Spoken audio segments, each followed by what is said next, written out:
এখনো পর্যন্ত বাকি ছিল সে খবরটাও চলে এলো। অর্থাৎ বাংলার নির্বাচন যে বাংলায় আছে বোঝা যাচ্ছে। এতদিন পঞ্চম দফা অবধি বোমাবাজির কথা শোনা যায়নি, আজকে বোমাবাজিটাও হয়ে গেল। এটুকুই বাকি ছিল জানার, হাওড়ায় বোমাবাজি, গুলিও চলেছে, ব্যাপক উত্তেজনা।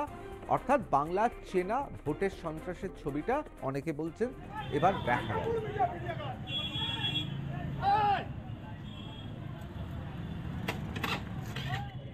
আপনারা এক্সক্লুসিভ এই ছবি দেখছেন আর প্লাস নিউজে।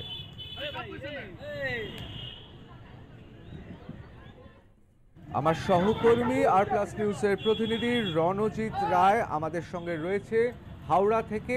আমি রণজিতের কাছে চলে যাব। রণজিৎ, এটুকুই বাকি ছিল সকালে দেখা, সেটাও হয়ে গেল।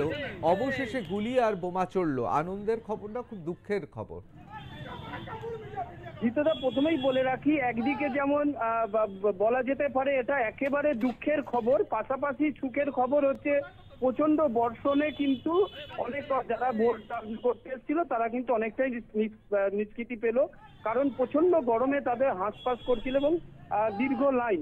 পাশাপাশি বলে রাখি যে হাওড়ার ডন বস্কো যে গভর্নমেন্ট কোয়ার্টার রয়েছে সেখানে মূলত যারা ভোট দিতে আসছে, ভোট দান করতে আসছে, তাদেরকে ভয় পাওয়ানোর জন্যই মনে করা হচ্ছে এই বোমাবাজি বা গুলি করা অবশ্যই হয়েছিল। অবশ্যই রণজিৎ, রণজিৎ আমি একটা প্রশ্ন করব। গভর্নমেন্ট বা সরকারি কোয়ার্টারের সামনে হয়েছে, যেখানে সরকারি কর্মী অফিসাররা থাকেন, আর উল্টো দিকে রয়েছে আমি যতটুকু বুঝতে পারছি ডন বস্কো স্কুল। কোথাও কি তাহলে সাধারণ ভোটারদের, মধ্যবিত্ত সাধারণ ভোটারদের ভয় পাওয়ানোর জন্যই এই বোমাবাজি? একেবারে একেবারে জিতদা, সেটাই বলতে যাচ্ছিলাম যে যখন স্বতঃস্ফূর্ত ভাবে ভোট দান করতে যাচ্ছে মানুষ, ঠিক সেই সময় তাদেরকে ভয় পাওয়ানোর জন্যই মূলত এই গুলি বা বোমাবাজি, এবং সেক্ষেত্রে একদম শূন্যে গুলি করা হয়েছে এবং শূন্যে বোম ফেলা হয়েছে। সেক্ষেত্রে ভোটাররা যাতে আতঙ্কিত হতে পারে বা তারা যাতে ভোট দান সুষ্ঠুভাবে না দিতে পারে বা ভয়ে তারা বাড়িতে চলে যায়, সেই পদ্ধতি কিন্তু বেছে নেওয়া হয়েছে। এবং যেটা দেখা যাচ্ছে যে একেবারে পঞ্চম দফা যে ভোট চলছে, সেই ভোটে সুষ্ঠুভাবে ভোট হচ্ছে সকাল থেকে, এবং ছোট বড় দুর্ঘটনা বিভিন্ন জায়গায় রয়েছে, বাকবিতণ্ডা রয়েছে, তার পাশে কখনো এজেন্টকেও তুলে দেওয়া হচ্ছে শুরু রয়েছে। শুধু তাই নয়, প্রিসাইডিং অফিসার তাকেও মারধর, এবং তারপরে বাকি ছিল এই বোমাবাজি, গুলি চালানো, সেটাও কিন্তু সম্পূর্ণ করা হলো। এবং সেই জায়গায় দাঁড়িয়ে সাধারণ ভোটার তাদেরকে ভয় পাওয়ানোর জন্যই কিন্তু এটাকে মনে করা হচ্ছে, এবং সেক্ষেত্রে একেবারে গভর্নমেন্ট কোয়ার্টার যেখানে সরকারি কর্মীরা থাকছেন এবং সামনে স্কুল, যে স্কুলে এই ভোট দান চলছে সেখানেই এই কাজ রয়েছে। পাশাপাশি বাঁকড়ায় কিন্তু দেখা যাচ্ছে সেখানে ব্যাপক লাঠিচার্জ করছে জিআরপি, যারা সেন্ট্রাল ফোর্স এসছে। এবং সেক্ষেত্রে যেটা অভিযোগ রয়েছে যে যারা ফলস ভোট দাতা বা ফলস ভোট জিতে গেছিল তাকে ধরে ফেলায় এবং তাকে নিয়ে উত্তেজনা ছড়ানো, এবং তারপরেই পরিস্থিতি নিয়ন্ত্রণে আনবার জন্য কিন্তু সেন্ট্রাল ফোর্স তারা কিন্তু লাঠি চালিয়েছে। এবং সেক্ষেত্রে বলা যেতে পারে যে বেলা বাড়ার সঙ্গে সঙ্গে যে ছবিটা কিন্তু বদলে যাওয়া ছিল না, সেটা কিন্তু একেবারে বদলে গেল।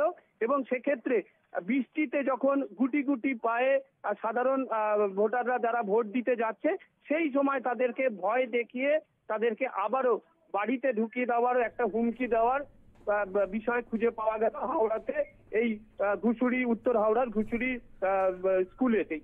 রণজিৎ, একটা প্রশ্ন রয়েছে যে শুধুমাত্র তো বোমাবাজি নয়, আমি গুলির খোলও দেখতে পাচ্ছি। মানে একা শুধু বোমা নয়, তার সঙ্গে মানে গুলিও বর্ষণ হয়েছে, আবার অন্যদিকে স্বস্তির বৃষ্টি নেমেছে।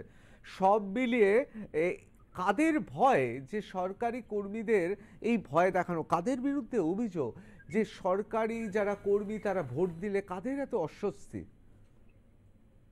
একেবারে ঋতদা, এই যে গুলির খোলটা দেখা গেছে, সেই গুলির খোলটা মূলত যেটা এলাকার মানুষ বলছে শূন্যে গুলিটা করা হয়েছিল বা সেই গুলির খোলটা দেখা যাচ্ছে, এবং তারপরে বোমাবাজি।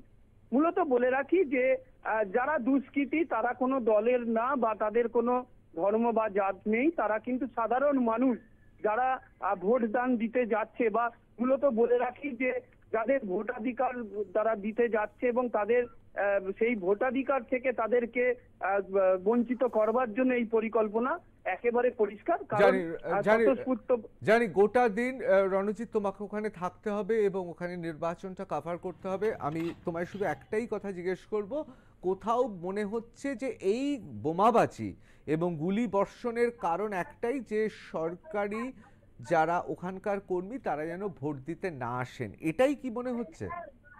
একেবারেই দিতদা, কারণ হচ্ছে সরকারি কর্মী বা ওই সরকারি কোয়ার্টারের যারা আবাসিক রয়েছে তারা যাতে না ভোট দান দিতে যেতে পারে, সেই কারণেই তারা কিন্তু প্রাথমিকভাবে বারবার বলছেন এলাকার মানুষ যে তারা যাতে ভোট না দিতে যেতে পারে, সেই কারণেই কিন্তু তাদের এই গুলি এবং বোমাবাজি বলে মনে করছি। অবশ্যই, ইশারাই কাফি হয়। অসংখ্য ধন্যবাদ রণজিৎ, তুমি যেভাবে বললে যাদের এই নির্বাচনে সরকারি কর্মচারীরা ভোট দিলে অসুবিধা হবেন তারাই বোমা বর্ষণ করেছেন। কারা আমরা তারা জানি না, কিন্তু অন্তত জানার চেষ্টা করব, আমাদের প্যানেলিস্টরা রয়েছেন তাদেরও জিজ্ঞেস করব। কিন্তু এই মুহূর্তে একটা বড় খবর জানিয়ে